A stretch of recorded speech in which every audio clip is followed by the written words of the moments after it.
আজকে আমার মোমো খেতে ভীষণ মন চাইছিল, তাই অভি বলল বেহালাতে একটা ভালো দোকান আছে মোমোর, খুব সুন্দর মোমো পাওয়া যায়। তাই দুজন মিলে চলে গেলাম বেহালাতে মোমো খেতে। আর সত্যি মোমোটা খেতে খুব টেস্টি ছিল। তারপর বেহালারই একটা কসমেটিকের দোকানে গেলাম। আমার একটা হেয়ার শ্যাম্পু ও মাস্ক নেওয়ার ছিল। এগুলো এখন কেন নিলাম সেটা এখন বলছি না, পরে তোমাদের সাথে অবশ্যই শেয়ার করব। তারপর দুজন মিলে তন্দুরি চিকেন রোল খেলাম, এটাও খেতে জাস্ট টেস্টি ছিল যে কি বলবো। তারপর দুজন মিলে বাড়িতে ফিরে আমি ফ্রেশ হয়ে অভির একটু ফেসিয়াল করে দিলাম, কারণ সামনে পুজো, ওরও তো একটু প্যাম্পারিংয়ের দরকার। দেন তারপর আমি যে হেয়ার মাস্কটা কিনেছিলাম সেটা একটু চেক করছিলাম কেমন কি। আর এটার ফ্রেগরেন্সটা অসাম ছিল।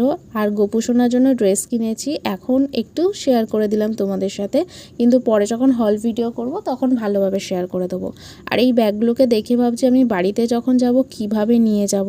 আর এই ফটো ফ্রেমটা আমরা আমাদের রেজিস্ট্রি ম্যারেজের গিফটে পেয়েছিলাম, তো ফটো অ্যাটাচ করেছি। কেমন লাগছে অবশ্যই